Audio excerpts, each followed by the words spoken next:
চরপেশন বেতোয়া নদীর পাড় ঘুরে আমরা চলে আসলাম চরপেশন জ্যাকব টাওয়ার ও চরপেশন শিশু পার্কে। চরপেশন শিশু পার্ক আর চরপেশন জ্যাকব টাওয়ার ঘুরে আমরা সরাসরি চলে গেলাম কিছু বার্থডে ডেকোরেশনের জিনিসপত্র কেনার জন্য।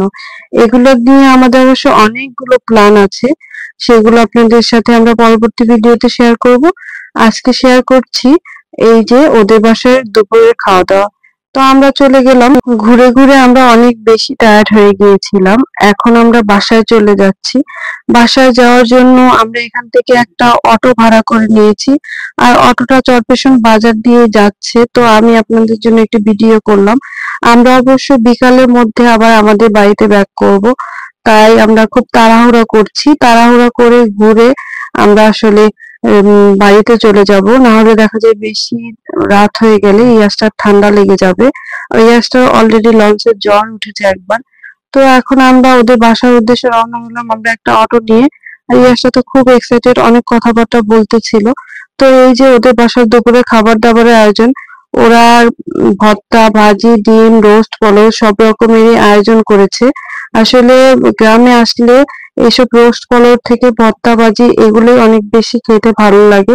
আর এই রোস্টটা একদম দেশি মুরগির রোস্ট ছিল, রোস্টটা খুবই মজা লেগেছিল আমার কাছে। তো আমরা তাড়াহুড়া করে খাওয়া দাওয়া শেষ করে রওনা দিয়ে দিলাম বাড়ির পথে।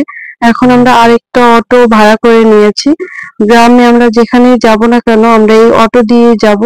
দেখুন গ্রামের পরিবেশ কত বেশি সুন্দর, গ্রামের রাস্তাঘাট দেখলে মনে হয় না যেন প্রাণ ঠান্ডা হয়ে যায়। তো এই যে চরপেশন কলেজের সামনে দিয়ে আমরা চলে যাচ্ছি।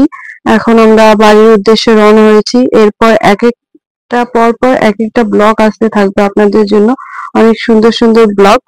সেই ব্লগ গুলো অবশ্যই দেখতে থাকবেন। ব্লগ গুলো দেখার জন্য অবশ্যই আমার চ্যানেলটা সাবস্ক্রাইব করে রাখবেন। আর যারা অলরেডি সাবস্ক্রাইব করে রেখেছেন অসংখ্য ধন্যবাদ। আমার গ্রামের ব্লগ গুলা আপনাদের কাছে কেমন লাগে অবশ্যই একটা কমেন্ট করে জানিয়ে দিবেন। এবার আমাকে সবচেয়ে বেশি আকৃষ্ট যে জিনিসটা করেছে সেটা হচ্ছে গ্রামের রাস্তাঘাট। গ্রামের রাস্তাঘাট এ যেন এক অন্যরকম সৌন্দর্য।